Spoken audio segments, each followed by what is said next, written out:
오늘 설교 말씀은 나는 날마다 죽노라. 이 제목을 보시면 좀 이상하고 좀 내가 죽는다 이 말이 좀 어색할 수 있습니다.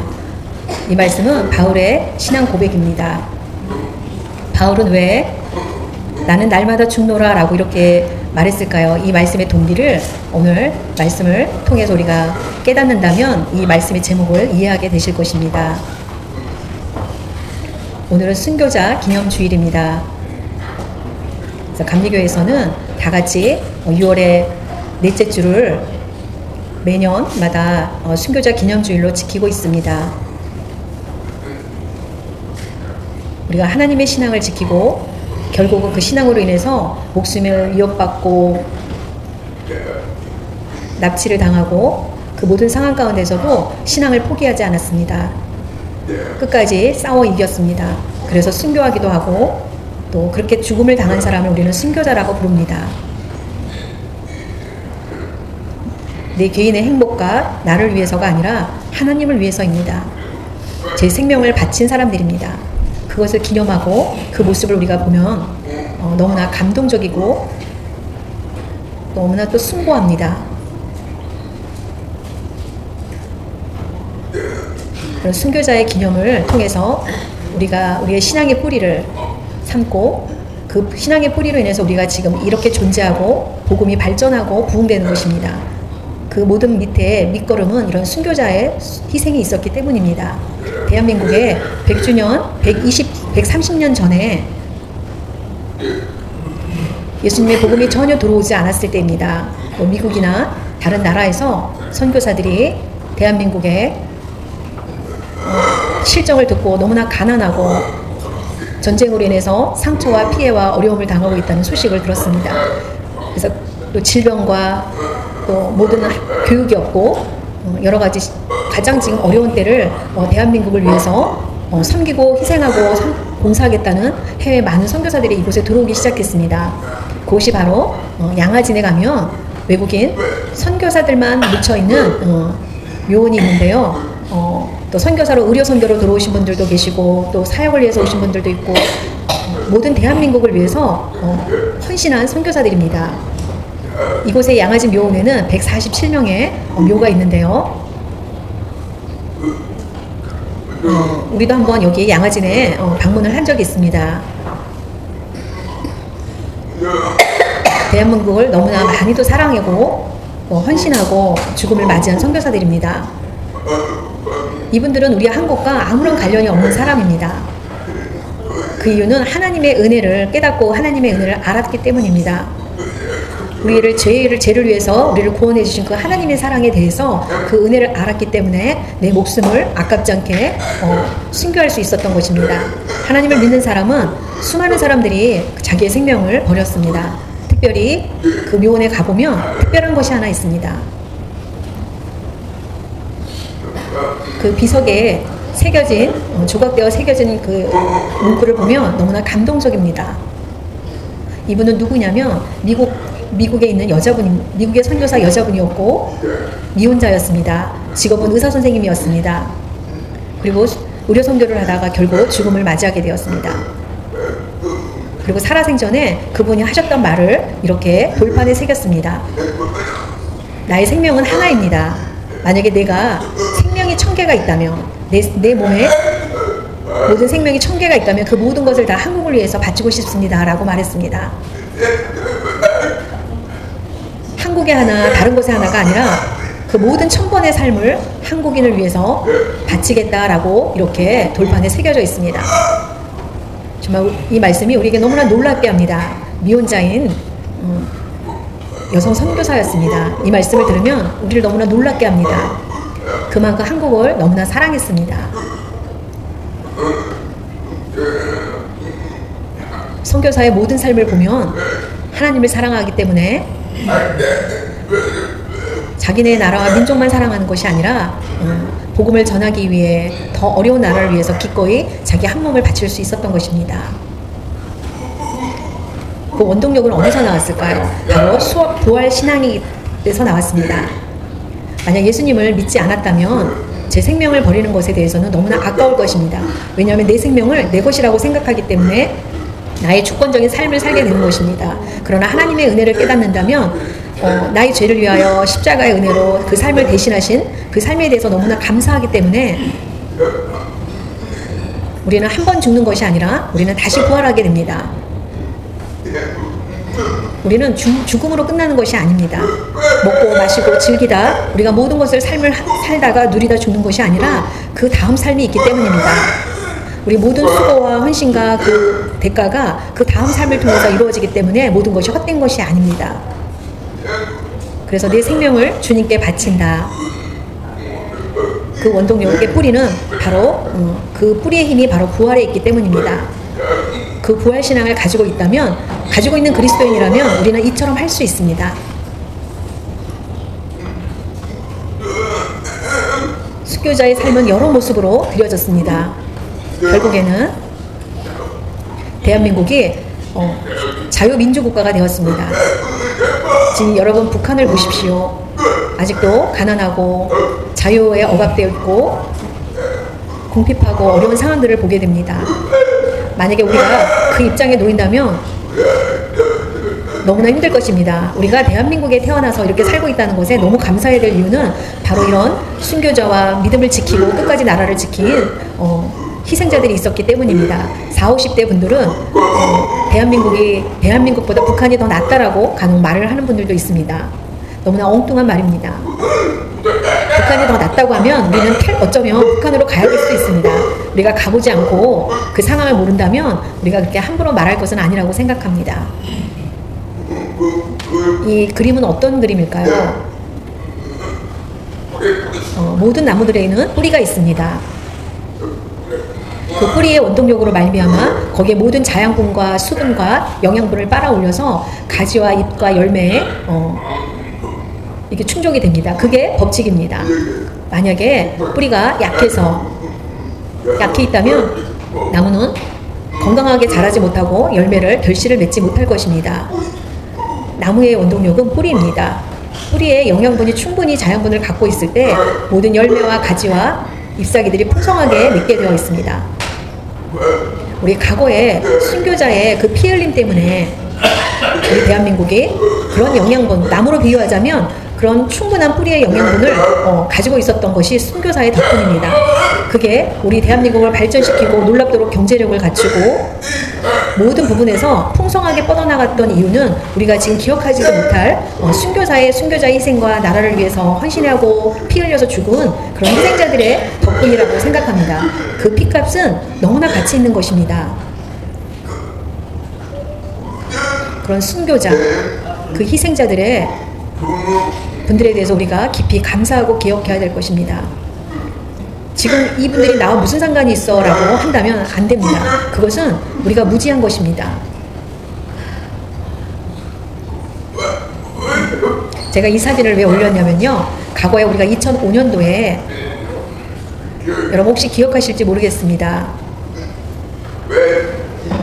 우리 교인들이 말씀을 계속 전할 때 우리가 말씀을 듣는 중에 우리 마음이 다 양심에 찔려서 만약에 우리가 죽는다면 이 육신을 그냥 묘에다 묻히는 게 너무 아깝지 않냐. 그래서 정말 장기 기증을 바라는 많은 사람들이 있을 텐데 우리가 죽기 전에 우리도 이렇게 좋은 일에 한번 우리도 힘을 모아보자 라고 해서 우리가 그때 강요가 아니라 자발적으로 우리가 장기 기증 서약서를 신청한 사람이 저희 교회에서 74명이 되었습니다. 우리가 죽으면 눈을 기증할 수도 있고 또 시각장애인에게 필요한 또 살면서 눈을 다친 분들에게 생명을 눈으로 이렇게 전달할 수도 있고 또 뇌사로 뇌는 살아있지만 우리의 몸은 또 이렇게 쓰지 못하는 분들을 위해서 뭐 폐라든지 심장이라든지 간이라든지 콩팥이라든지 그런 모든 장기들을 우리가 기증을 해서 다른 생명을 또 한 명 살릴 수 있는 그런 좋은 일을 하게 됩니다. 그런데 만약에 우리가 시간이 흐르고 앞으로 우리가 죽음 앞에 섰을 때 장기 기증을 우리가 서약했지만 자녀들이 안 된다고 하면 우리가 그렇게 서약을 했어도 가족들이 반대를 하면 그거는 또 기증을 할 수가 없게 됩니다. 가족 모두가 한마음 한뜻이 되어야지만이 기증할 수 있게 됩니다. 그래서 우리가 하나님을 사랑하는 것은 내 이웃을 사랑하는 것입니다. 그것이 바로 이웃을 사랑하는 실천의 한 부분이기도 합니다. 오늘 우리가 드린 제목 말씀처럼 사도 바울은 나는 날마다 죽노라 라고 말했습니다. 그 의미는 왜 그렇게 말했을까요? 그 말씀을 우리가 자세히 한번 살펴볼 필요가 있습니다. 그냥 우리에게 문자적으로 나는 날마다 죽노라 이렇게 하면 우리에게 크게 의미가 부여되지 않습니다. 우리는 목숨이 하나인데 매일 죽었다 살고 그럴 수는 없습니다. 그런 사람도 없습니다. 어찌 보면 굉장히 어려운 단어일 수도 있습니다. 그러나 바울의 말씀을 깊이 그 의미를 안다면 이 말씀은 굉장히 깊은 의미가 있는 말씀입니다. 빌립보서 3장 18절 말씀에 내가 여러 번 너희에게 말하였거니와 이제도 눈물을 흘리며 말하노니 여러 사람들이 그리스도의 십자가의 원수로 행하느니라. 아멘. 사도 바울은 교회를 세우고 선교하며 많은 일을 했습니다. 다른 어느 제자보다 더 많은 선교와 복음을 전하는데 많은 수고를 했습니다. 바울은 성경을 다른 제자들보다 더 많이 기록했습니다. 또한 교회의 부흥을 위해서 또 교회가 약화될 때마다 근심하며 또 서신을 보내는 그런 노력을 아끼지 않았습니다. 복음에 대해서는 진정한 열정을 가지고 있는 사도 바울이었습니다. 오늘 말씀처럼 교회를 바라보고 근심에 쌓인 바울이 정말 다 예수 믿는 사람들이 많은데 하나님을 경외하고 섬기는데 말씀대로 순종하고 사는데 사도 바울이 가만히 보니까 뭔가 어색했습니다. 사람들의 모습을 보면서 그리스도 예수 십자가를 원수처럼 행하고 있다라고 말합니다. 그리스도의 십자가의 원수라는 말이 무슨 말일까요? 그 말씀은 말씀대로 실천하지 않고 어긋나기 때문입니다. 그래서 바울은 근심하면 이 말씀을 고백하게 됩니다. 과거나 현재나 지금도 똑같습니다. 우리가 교회 열심히 다녀도 우리의 마음속에는 우리의 행실은 일치되지 않고 우리가 보이지 않는 곳에서 우리가 더러움을 행하고 또 아직도 그런 일치되지 못하는 그리스도의 삶을 살고 있는 경우가 많습니다. 우리의 겉모습은 거룩한 척 하지만 우리의 내적인 안에서는 정말 토할 수밖에 없는 일들을 하게 됩니다. 그리스도의 십자가의 원수로 행한다는 거, 그 절대 있어서도 안 될 일입니다. 이로 말미암아 교회가 암 같은 존재로 장애가 되게 됩니다. 이로 인해 바울은 아까 말씀처럼 나는 날마다 죽노라 라는 말을 사용하게 된 것입니다.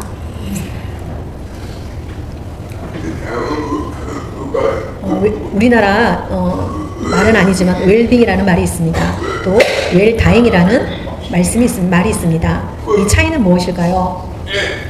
웰빙은 잘 먹고 잘 살고 우리가 행복하게 사는 삶을 웰빙이라고 합니다. 경제적으로도 잘 누리고 우리가 여행을 가고 즐겁게 사는 거, 행복하게 사는 거, 그것이 웰빙이라면 웰다잉은 잘 죽는 것입니다. 잘 죽는다는 뜻이 무엇일까요? 죽음의 뜻, 죽음의 가치, 그거를 잘 알고 죽음 앞에서 하나님 앞에 잘 죽어야 된다라는 것입니다. 다른 사람을 위해서, 다른 사람 또 하나님의 영광을 위해서 나를 조금은 희생할 줄 아는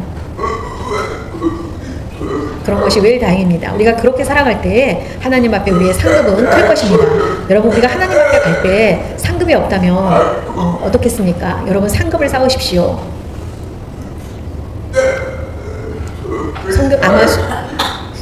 선교사나 순교자들이 지금 천국에서는 아마 가장 첫 번째 1순위 안에 들어가 있는 천국 백성일 것입니다. 그 영광은 어마어마할 것입니다.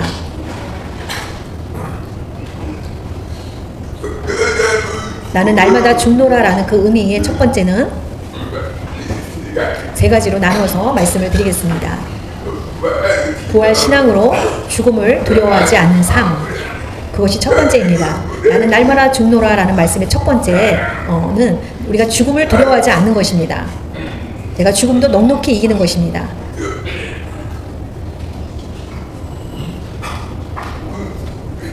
여러분들이 잘 아시는 일본의 신사참배를 거절하고 죽음 앞에서 내가 목숨 때문에 신사참배를 할 수도 있었지만 절대 하지 않았습니다. 말 그대로 일사각오의 다짐을 가졌던 것입니다. 한 번 죽는 것에 대해서 두려워하지 않고 철저한 각오를 가졌습니다. 주기철 목사님이십니다. 그래서 일본으로부터 해방을 하고 해방하기 전에 엄청난 고문과 고통을 당했습니다. 많은 괴로움을 당했고 그 고통은 이루 말할 수가 없었습니다. 그런 가운데서도 신앙을 절대 포기하지 않았습니다. 심지어는 못이 박혀있는 그곳을 발을 걷기도 하는 그런 어려움을 겪게 했습니다. 주기철 목사님의 아내는 그 남편의 고통을 보고 여보 그냥 포기하십시오 라고 말할 정도였습니다. 오히려 목사님은 승리할 수 그렇게 보통 아내분들이 그렇게 말할 법도 한데 주기철 목사님의 사모님은 여보 할 수 있어요, 승리할 수 있어요 라고 적극적으로 응원을 했다고 합니다. 일본 경찰이 정말 그 감옥 안에서 주기철 목사님이 끄떡도 하지 않으니까 어떤 고문에도 하지 않으니까 다른 방법을 취하게 됩니다. 그 방법은 며칠 있으면 집에 가게 해줄 것이다 라고 합니다. 그래서 집에 가면 그 사모님을 마주보게 할 텐데 사모님을 보게 되면 아마 마음이 흐려져서 그 동정심 때문에 아내의 그런 가슴 아픈 것을 보게 해주고 아버지의 그 고통을 보게 되면 어쩌면 모든 것을 포기하게 될 것이다 라고 생각하고 잠시 석방을 해주려고 했습니다. 그러나 집으로 가지 않았습니다. 주기철 목사님은 교회로 갔습니다. 그리고 교인들을 위해서 이렇게 부탁합니다. 여러분 저를 위해서 기도해 주십시오. 그리고는 집에 들리지 않고 바로 다시 감옥으로 돌아갔습니다. 그리고는 결국 감옥 안에서 죽음을 맞이하게 되었고 그 며칠 후에 해방이 되었습니다. 정말 끝까지 믿음을 지켰던 그 목사님, 이런 목사님을 우리가 다시 찾을 수 있을지 모르겠어요. 목사님은 이렇게 말씀하셨습니다. 주님은 나 위해 죽으셨거늘 내 어찌 죽음을 두려워하여 주님을 모른다고 할 수 있겠습니까? 나에게는 일사각오가 있을 뿐입니다. 이렇게 고백했습니다. 여러분 이 말씀을 보십시오. 얼마나 말씀을 지킨다는 것은 쉽지 않지만 그 말씀을 지킨다는 것, 그게 바로 우리가 살아가는 존재의 이유입니다. 우리에게 정말 좋은 교훈을 가르쳐 주셨습니다. 요한복음 12장 24절의 말씀입니다. 내가 진실로 진실로 너희에게 이르노니 한 알의 밀이 땅에 떨어져 죽지 아니하며 한 알 그대로 있고 죽으면 많은 열매를 맺느니라. 아멘. 예수님은 이 땅에 오셨습니다. 우리를 위하여 한 알의 밀알이 되셨습니다. 십자가에 달려 돌아가셨습니다. 모든 인류를 위해서 그 죄로부터 우리를 구원해 주셨습니다. 그 은혜를 우리에게 허락하신 것처럼 우리도 예수님을 본받아야 합니다. 우리도 주님을 위해서, 교회를 위해서, 복음을 위해서 내 생명을 버리는 걸로 끝입니까? 그렇지 않습니다. 그 안에는 반드시 열매가 있습니다. 너무나 풍성한 열매가 있다라고 말합니다.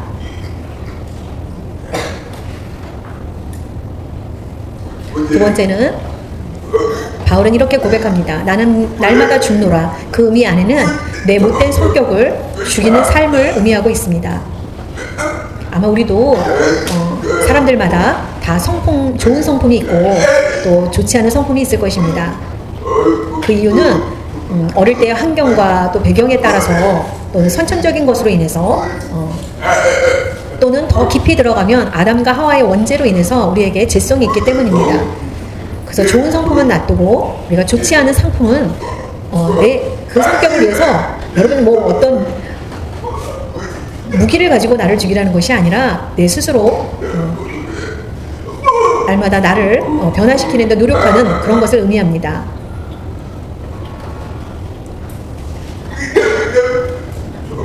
우리에게 못된 성품이라는 것은 혈기가 있습니다.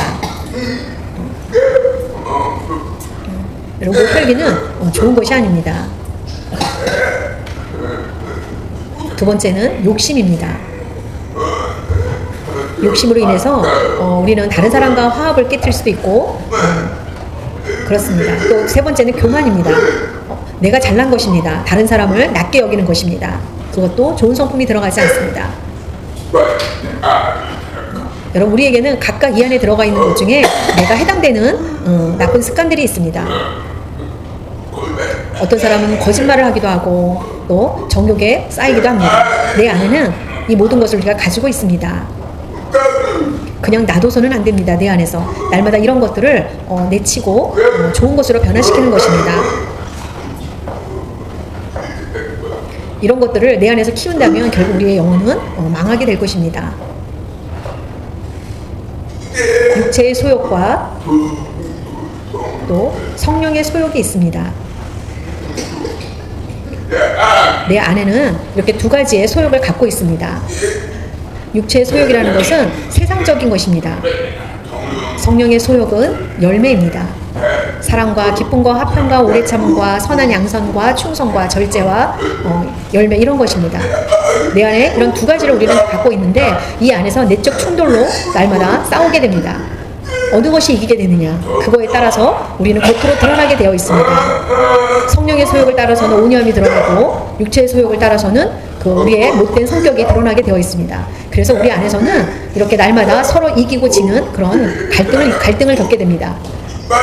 그래서 우리가 자꾸 성령의 소욕에 에너지를 쓰고 그것을 이기도록 해야 됩니다. 우리의 뇌가 그쪽으로 향하도록, 좋은 쪽을 향하도록 싸워 이기게 해야 되는 것입니다.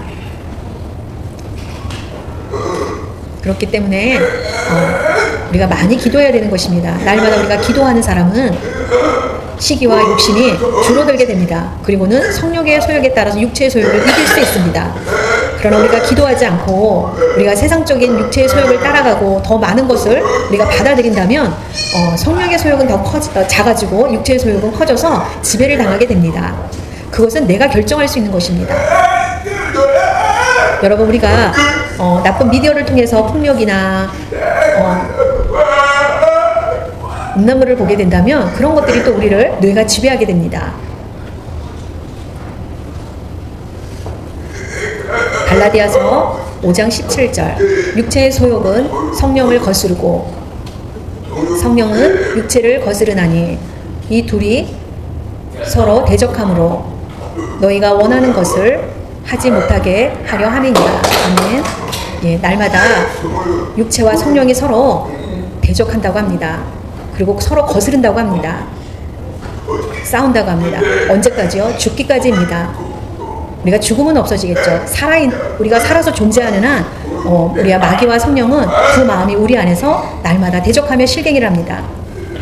그것은 다른 말로 힘 대결을 하는 것입니다. 끊임없이. 여러분, 만약에 개 2마리를 갖다 놓고 한 강아지에게 계속 먹을 걸 준다면 한 강아지로 인해서 싸우게 됩니다. 그래서 공평하게 나눠 가져야 됩니다. 지금 저 글씨가 잘못 표현되어 있는데요. 이 혈기입니다. 성냄.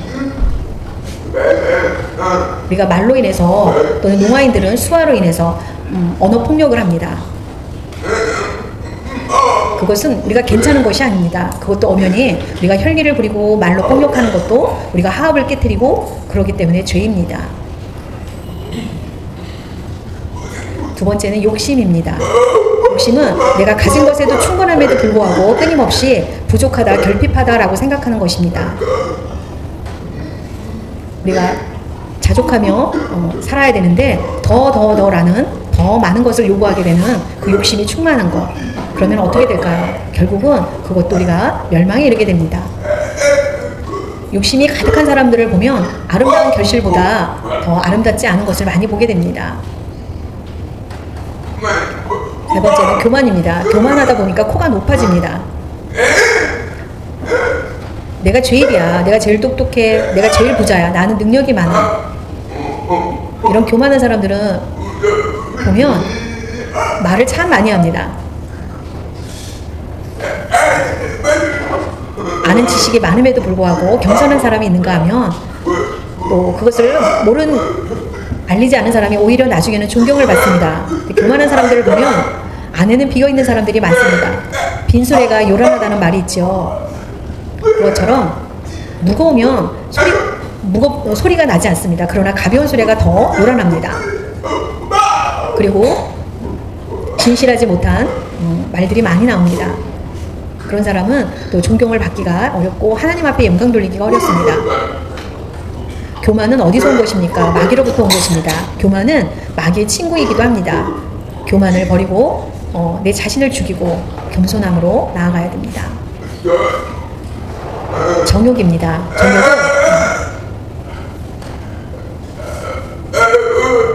거룩하고 깨끗한 척하지만 어떤 것에 대해서 흥미에 대해서 금방 지루해하고 어떤 것에 대해서 집착하고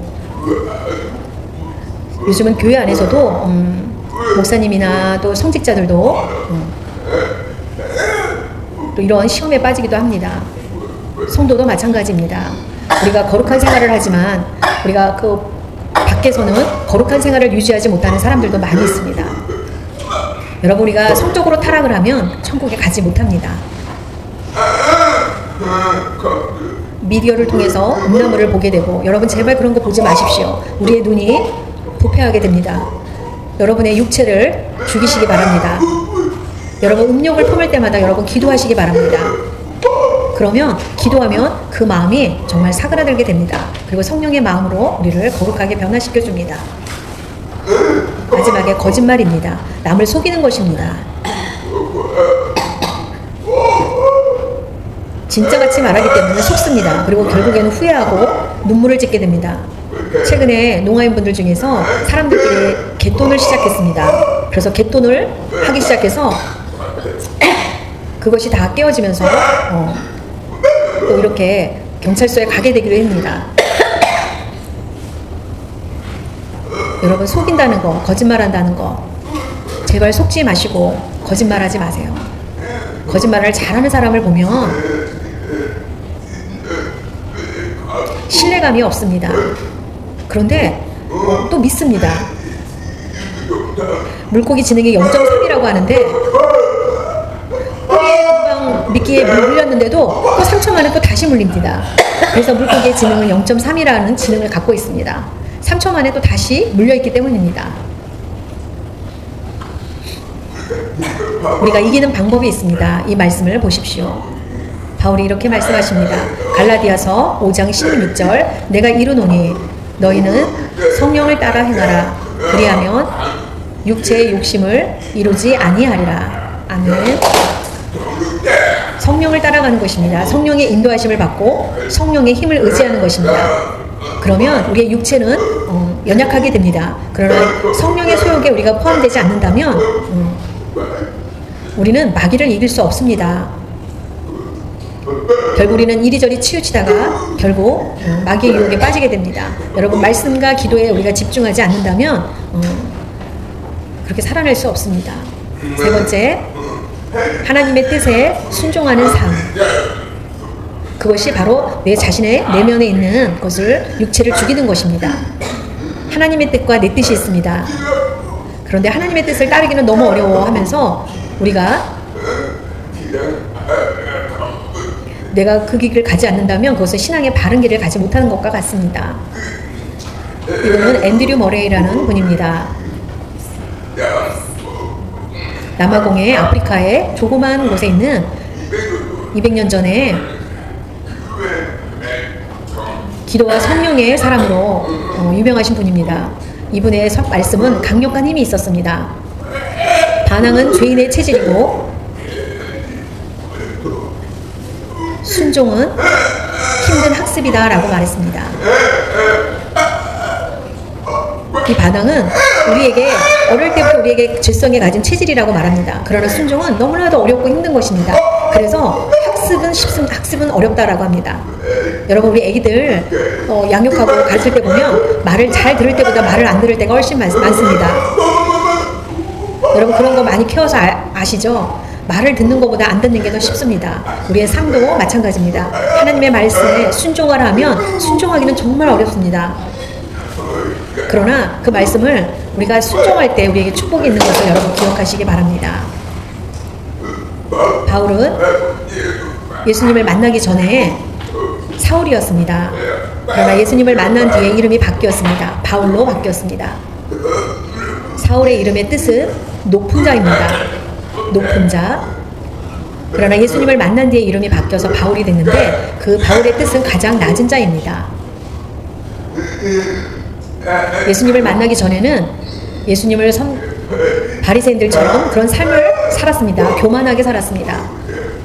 나는 학식도 많고 능력도 많고 나는 가진 것이 많다라고 했습니다. 그러나 바울은 그 모든 것을 배설물로 여겼다라고 했습니다. 그것은 다 의미가 없는 것이었습니다. 오직 하나, 바울이 된 뒤로부터는 나는 하나님의 사명자로 나를 제자로 삼아주신 것이 얼마나 감사하고 귀한 것인가를 알고 하나님 앞에 집중하며 최선을 다해 주님의 이름을 높여드리는데 쓰임받고 싶었습니다. 주님, 나는 없어져도 괜찮습니다. 오직 주님만의 영광이 드러나길 원합니다. 라는 삶을 살았습니다. 이름과 맞게 살았습니다. 그처럼 바울은 나는 날마다 죽노라 라고 그렇게 고백하는 신앙으로 살았습니다. 옛날 전래동화에 보면 이런 말이 있어요. 어떤 왕이 임금님이 있었습니다. 잘 충직된 신하들에게 이렇게 말했어요. 각자 항아리에 저 궁궐에 있는 뜰에 있는 연못물을 길어다가 채우라고 했습니다. 너무나 쉬운 일이었습니다. 그런데 생각보다 어려웠습니다. 왜 그럴까요? 그 연못에 왕이 이렇게 궁 안에 연못이 있는데 그 안에 물고기가 이렇게 다녔습니다. 근데 그 물을 떠다가 항아리에 퍼서 이렇게 물을 떠서 항아리에 담았습니다. 그런데 그 항아리에는 밑에 바닥에 조그만 구멍이 있었습니다. 그래서 신하들이 물을 연못에서 떠다가 담았는데 물이 새니까 임금님이 신하를 지금 부려먹고 놀리는구나 라고 생각을 했습니다. 그래서 저 절대 안 합니다 하고 신하가 포기했습니다. 신하를 바보로 여기시는구나 라고 생각하고 신하가 그것을 순종하지 않았습니다. 그러나 한 신하만은 바보같이 임금님이 시키는 대로 연못에 물을 길어다가 항아리에 1시간, 2시간 계속 부었지만 그 물은 밑빠진 독의 물처럼 새어나갔습니다. 그리고 하루 종일 그렇게 시키는 대로 했습니다. 나중에 연못에 있는 물이 다 바닥에 보이기 시작했습니다. 그리고는 그 연못 바닥에 황금이 있었습니다. 그래서 임금님, 이 연못 바닥에 황금이 있습니다. 그래서 임금님은 웃으면서 말했습니다. 이것은 바로 내 것이다 라고 하면서 가져가라고 했습니다. 그 말의 의미는 무엇일까요? 임금이 명한 말에 순종을 하는지 안 하는지 끝까지 지켜보고자 했던 것입니다. 여러분, 밑빠진 독에 물을 채워서 붓는다는 건 쉬운 일이 아닙니다. 누가 봐도 이거는 어리석은 행동이기도 합니다. 그러나 그 어리석은 행동을 이해하지 못하지만 끝까지 순종했을 때 그에게는 열매가 있었습니다. 그러나 이게 이치에 맞지 않아도 우리가 순종하는 것입니다. 복은 바로 그렇게 오는 것입니다. 여러분, 그 복을 여러분들이 체험하시기 바랍니다. 고린도전서 15장 31절 형제들아, 내가 그리스도 예수 우리 주 안에서 가진 바 너희에 대한 나의 자랑을 두고 단언하노니 나는 날마다 죽노라. 아멘. 내가 죽는다는 것, 아까 말씀드린 것처럼 이 세 가지가 이 의미 안에 포함되어 있습니다. 여러분들이 기억하시기 바랍니다. 일생을 사는 동안 주님을 위해서 내가 죽는 연습을 하시기 바랍니다. 그 연습을 통할 때 이 과정을 통해서 주님은 기뻐하시고 우리에게는 평안과 또 우리가 드리는 그 생명으로 인해서 많은 사람들에게 복음을 전하고 생명을 구원하는 일에 쓰임받을 것입니다. 또한 여러분에게 상급이 있는 줄 믿습니다.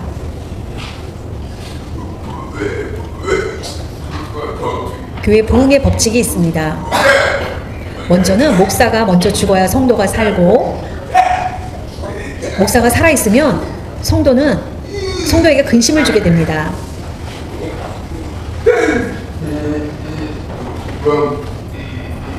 그래서 목사님이 먼저 죄송합니다 라고 먼저 고개를 숙일 줄 아는, 그래서 목사님이 먼저 겸손하게 고개를 숙일 때에 성도도 더욱더 헌신하게 되고 또 성도가 죽게 돼서 교회가 부흥하게 됩니다. 그게 바로 교회 부흥의 법칙입니다. 또 지금 세상에는 목사님이 살아있는 사람이 너무나 많습니다. 그래서 교회가 갈등과 혼란을 겪고 어려움을 겪기도 합니다. 그래서 장로님과 목사님들이 갈등에 겪이기도 하고 그렇습니다. 심지어는 또 좌파 우파로 나뉘어서 분열되기도 합니다. 목사님이 잘못하면 먼저 사죄하고 겸손하게 머리 숙이는 사람이 되어야 됩니다. 그러면 성도도 낮아지게 되어 있습니다. 그것이 교회를 합평케 하는 것입니다. 부흥하고 발전하게 되는 것입니다.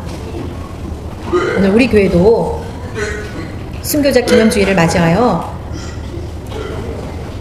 우리 예전에 과거에 믿음의 신앙을 지켰던 사람들, 나라를 사랑하고 교회를 사랑하고 또 사람을 사랑하는 그런 순교의 정신으로 살았던 분들을 다시 한번 바라보고 본받는 사람이 되고, 무슨 일이든지 하나님을 위해서, 교회를 위해서 내 생명을 아낌없이 헌신할 때에 그 일로 말미암아 아름다운 열매를 풍성하게 맺게 되는 그런 사람이 될 줄 믿습니다. 우리 모두도 그런 은혜의 축복이 있기를, 그런 체험을 하기를 바라는 서울농화교회 성도님들이 되시길 바랍니다.